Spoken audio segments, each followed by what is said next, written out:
My name is Rick, and I'm the Animal Behavior Manager for the zoo.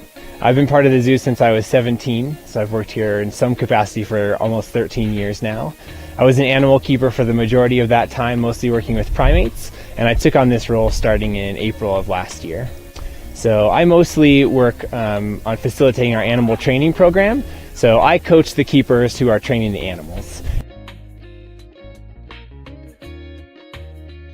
One of the areas that I've been focusing on for the last 2 or 3 months has been our giraffe husbandry training program. So husbandry is really just an all-encompassing term that talks about the care of the animal. So when we talk about husbandry training, it's about training animals to participate in their own care. Things like getting onto a scale, allowing us to brush their teeth. For a giraffe, we primarily focus on voluntary participation in farrier work. So that's where a farrier will actually trim the hooves. So just like a farrier that works on horses, we'll work on the hooves of the giraffe. So they're shaping up those hooves, taking off excess growth, and just making sure that it's nice and smooth for them to walk on comfortably.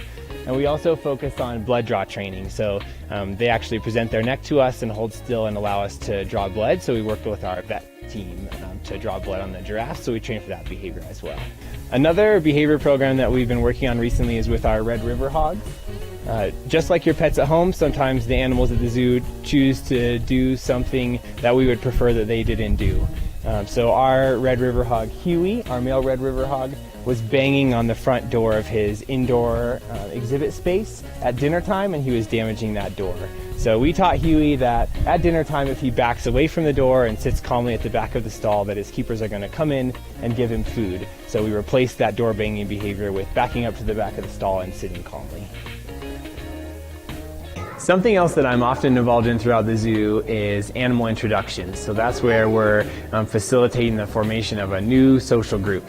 An example of that currently is our gorilla troop. So we've been working for a little while now on integrating our new silverback, Goma, into our existing troop of female gorillas.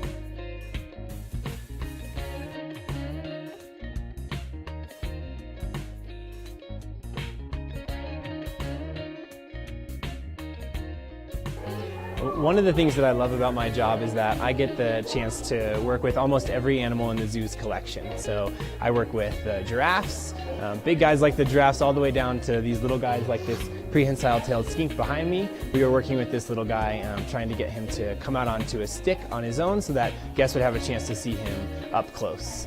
So we changed some things in his environment to help him succeed. A big part of my job is looking at behavior-environment relationships, so what the animal is doing and in what environment are they doing it, and then we can make adjustments to help them be more successful. So with this little guy, we increased the temperature in his enclosure, we increased the humidity in his enclosure, which got him moving a little bit more, so he was more willing to move onto that stick, and then when he gets onto the stick, he gets to eat a yummy treat, so hopefully he wants to get on the stick again tomorrow.